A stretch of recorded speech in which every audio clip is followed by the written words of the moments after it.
How's it going, everybody? Welcome back. We're back with another pre-show live stream with Novi. I think this is number 7, obviously the 15th. Yeah, tonight's card looks a lot better than last week. I'm a lot more excited to talk about it because there's a lot more things to talk about. So, if you're in the stream right now, make sure to drop a like on it. You know, it helps out, gets the stream out to more people, hopefully. Maybe even drop some comments down in the live chat. Say what's good. Say how's it going. All that good stuff. So, yeah. It's going to be a good night tonight, I think. I think it's going to be a good show. There's a lot of things on deck that we're here to talk about. A lot of things that there's some intrigue about, and some things that don't look so intriguing. I think there's one standout thing going on here. But yeah, hope you guys have had a good one. Hope you guys had a good Wednesday. Hopefully Dynamite makes it better for all of us, because I usually like to cap off my Wednesday with a decent Dynamite. So hopefully we're able to do that. For me, I don't really talk about myself too much on this channel. I don't really say what's been going on. I've kind of just been chilling today. I'm gonna be honest with you. It's been a rainy day. It's been thunderstorming and all that good stuff. So honestly, sleepy. But hey, we're up for Dynamite. That's what it's all about.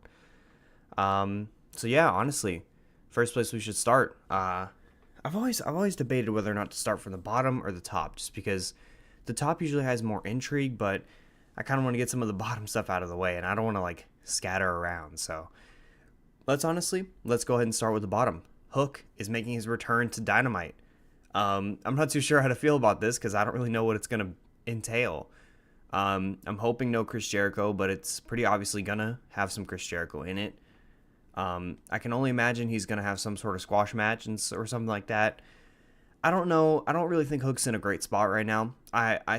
I'm not so down on him as a talent as other people are. I'm not sure if it was Samoa Joe who made the match great, but earlier this year, him and Samoa Joe had a really great one. And I think that was kind of very telling for where he's at. When he's in there with the right guys, he can do some good stuff, but he needs that little bit extra polish. And I'm not too sure he's going to get that with Chris Jericho, currently a modern day Chris Jericho. We could say that. I mean, he is a learning tree, so who knows? Maybe he could learn a few things, but I'm not too sure about all that. I expect this to be a squash match, probably where Jericho's going to be on the card. It'll probably be at about 9:20, and most people will tune out for it. And hopefully they'll tune back in for whatever main event is tonight. I'm assuming it's going to be Swerve. I hope it's going to be Swerve, really. Yeah, that's the only way I could see this going. Then we have a Roderick Strong and Will Ospreay face-to-face. I didn't really see this announced, so this is kind of like one of the first times I'm seeing it. This could be good. Roddy isn't much of a talker. He's not really that kind of wrestler. He's not the best with the mic in his hand, but I think he can do something with Will Ospreay, who has just, as everyone's always said a million times over, infectious energy. He's always excited to be on Dynamite. He's always excited to be wrestling, and when you got that, it's pretty easy to get the crowd into what you're doing. So I hope this is good. I hope they have some shots to throw out. I hope they got something to say, and hopefully gets it hyped for the Double or Nothing match, because I'm already hyped for the Double or Nothing match. It's not hard to get me hyped. I mean, it's Ospreay and Roderick Strong, but I think for the people that there are people out there that are going to need that little bit of extra boost, and I think this should hopefully be able to give that to them. But we'll see. We'll see how it goes.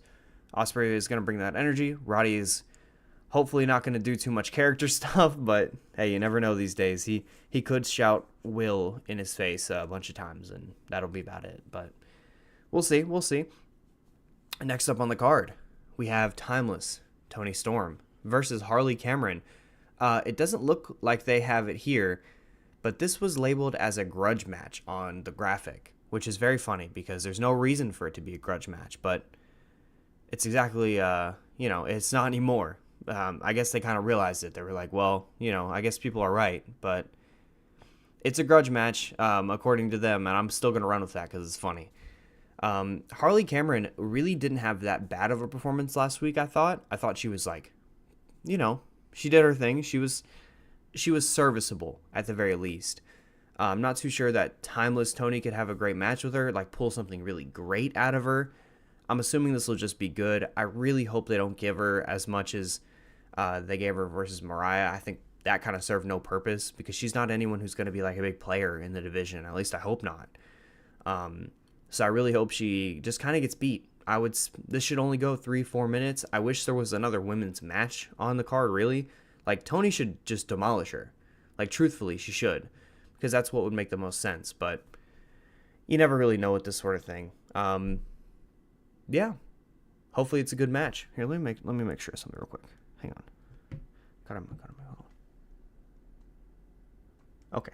We are good. We are good. I had to make sure I was unmuted because I was like tripping out about it in my head. But yeah, this should be okay. I'm hoping it doesn't go very long because I don't need to see a long Harley Cameron match. I'm gonna be honest with you guys. But yeah. Next up, Adam Copeland calls out Malachi Black for Double or Nothing. I'm not really, this is last chance for me for Malachi Black. This is obviously going to be the match, Double or Nothing, calls out. He's going to set up the match.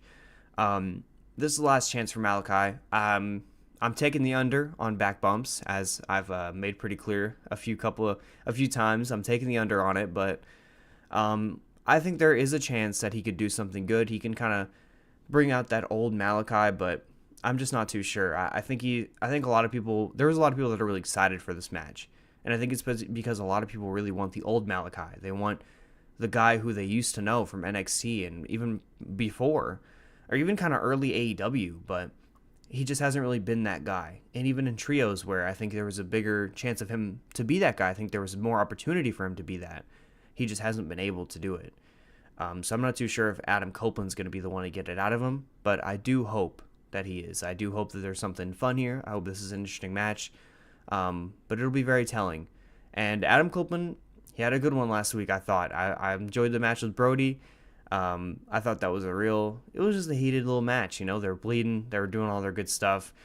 Copeland is always going to be good in those stipulations and stuff like that, and with all the plunder, all that good stuff. But yeah, he had a pretty good one, so I hope that's good. But we'll see what the segment is. It's going to be spooky lore up the wazoo, though. It's going to be a lot of spooky lore. They're going to do a ton of, I'm sure Adam Copeland is going to reference his dark side, and Malachi's going to reference bringing it out of him, and it's going to be all that jazz. But hey, you never know. It could be something. We're just running down the card. We're going by quick here.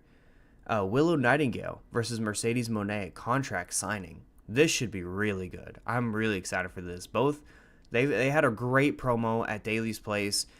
I think they really got themselves on track, and I think they're gonna get themselves like even further up here. People have been calling for this to main event Double or Nothing. I don't really know at this point. I don't really think so at this point, but it could always happen. Just kind of if the segment hits, I think it could happen specifically, but I think that's to be determined. But I have high hopes. The Daly's Place thing, like I said, was really, really fun. I thought that was the best Mercedes had looked in AEW. That's the best promo she's cut. She kind of just felt more real. She felt more authentic, more true to herself. So I hope that same kind of side comes out of her here because it's what this feud needs, and it's what Double or Nothing this build needs. So I am excited for that. All right. Keep moving. AEW Continental Championship. Dax Harwood versus Kazuchika Okada. I'm really excited for this match. I didn't know how excited I was for this match, but then I saw that match with Tommy Billington, old Dynamite Kid, and guys, I'm not gonna lie to you, I'm up for this. I'm excited to see what this is. I think Dax and Okada, it's such a strange matchup. It's such a matchup I think a lot of people never thought they'd ever see, but you're getting it here. You're getting it for a belt. Dax is obviously gonna lose, but I'm excited to see what this is. I think they're going to throw some mean chops. I think Dax is going to do some great selling. Yeah, this has potential. I don't think it's going to be as good as the Pac match, but it's definitely going to Pac match. I don't know how Pac, whatever. I don't think it's going to be as good as that. I think that would be a high bar to reach, but I think it does kind of have the potential to be that good. I think it just kind of depends what both guys want to do. It kind of depends how hard they want to work. So we'll kind of see how that goes. I'm excited for it, though. I'm excited to see what it's like. Kazuchika Okada, I don't know who I want to see him face. I know we're going to have him in the Anarchy in the Arena. I think that's a really exciting place for him. We've never seen Okada work any plunder matches, so it'll be an interesting environment. It'll be a cool visual. I don't think he's going to bleed, although that would be really funny if he did. But yeah, I think this is going to be a good setup. It's going to give us a little teaser. I think we'll probably do some runouts and stuff like that, hopefully, but we'll see. Honestly, speaking of runouts, speaking of Anarchy in the Arena, Matthew and Nicholas Jackson, our executive vice presidents, are facing Matt Sydal and Christopher Daniels. Hey, Christopher Daniels, there's hella lore there. There's a lot behind that. They obviously retired SCU. They did all that good stuff back in the day. They gave Christopher Daniels that very cool looking red eye for such a long time. And Matt Sydal, he's just a cool wrestler. So I think this really does have a high ceiling. I think this has a lot of potential to be good. But it kind of just comes down to how willing they are, how much time they get. That'll be big too. But hey, these guys have a lot of history. They're older dudes. I think there's a chance this could be really, really good. I don't think they're gonna win, Matt Sydal, Daniels. But hey, they gave this match some juice. Daniels did, at least, because he cut a mean promo, I think, on Rampage that, he sounded fired up. He sounded ready. So hopefully they come into this to work and they're ready to go.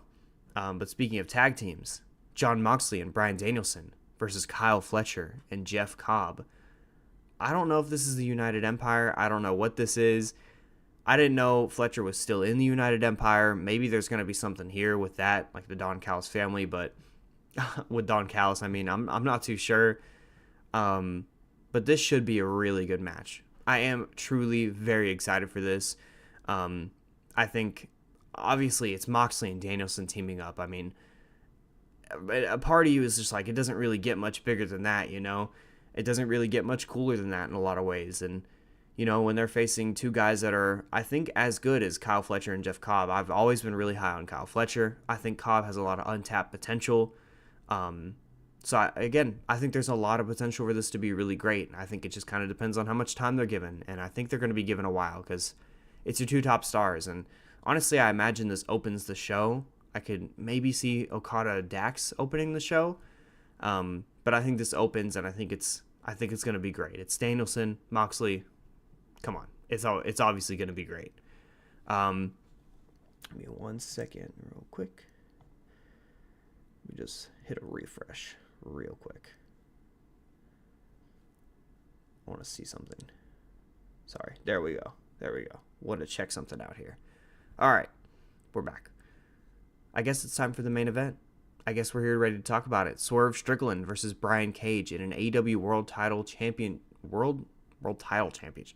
AEW World Championship Eliminator match.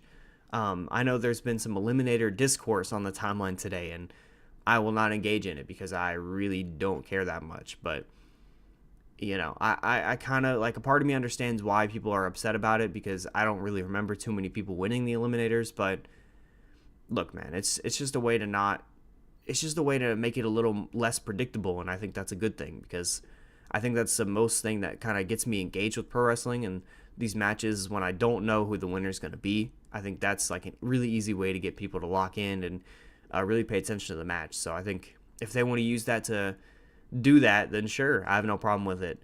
I think this match is going to be really fun. I think there's, in a lot of ways, Swerve struggles to find people that work well with him. His style is very unique, and it's just one of one. So it's kind of hard to find guys that are willing to do the stuff he needs them to do. And if I think there's anyone that will do it, I would say it's Brian Cage, because Brian Cage is obviously an excellent base. He's a huge dude. He can still do a lot of flippy shit. He can still do a lot of cool stuff like that. I think he's going to be a really good complement to Swerve's style. I don't know if they've ever wrestled before, but I think this is going to be a good one. I think this is going to be fun. I think it just kind of depends, again, how long they're going to get. I think a lot of these matches, their ceiling depends on their length. But a lot of them on paper are at least going to be pretty damn good. So I think this is no different. Hopefully it main events. I'm assuming it does. I'm assuming this plays into something Christian Cage related, maybe another beatdown or something of the sort. But yeah, I think this is going to be quite a good main event. I think it's going to keep people engaged because Swerve he's been a great world champion in my opinion. I don't really have a problem with him defending on TV. I saw that discourse on the timeline too, which I thought was silly, but hey, you can't it's just the IWC is predictable in that way where they're always going to hook on to something even if it seems so silly and so useless, but that's the game. This should be a good main event. This should be a good card overall, and since we've kind of just ran down the card, it's been chilling. There hasn't really been too much activity, which hey, that's the game. That's the games we play. No complaining here. It is what it is. yeah, this Dynamite card should be a lot of fun. I'm pretty excited to see what it is or what it ends up being. There's a couple matches on here that I'm really looking forward to. Pretty honestly, all of the matches I'm looking forward to, except for maybe Tony and Harley, just because how much intrigue can you really have there? But even the segments are a lot of fun, have some potential. It's one of the best cards I've seen in a while. So hopefully they deliver. Hopefully they keep things tight. They just pace things out correctly, because that's going to be another big thing here. You got to pace things right. Got to know where to put stuff, and I think that I have a good chance that they will. Yeah, so hopefully Dynamite is good. Hope you guys enjoy it. If you're tuning in after the fact, leave a like on the video, comment down below. If you're here live, like the video as well. And if you're here either way, subscribe to the channel. As usual, we're going to talk Graps on Saturday. I ran a poll on Twitter. You see my little link there, at It's Noviak on Twitter. Ran a poll choosing between an AEW roster, men's roster tier list, and how to save New Japan Pro Wrestling as my 2 video topics this week, and how to save New Japan won out. So that's what we're going to be talking about on Saturday. So hopefully you guys tune into that. And yeah, it's been Novi once again. Enjoy Dynamite, and much love to you all. Peace.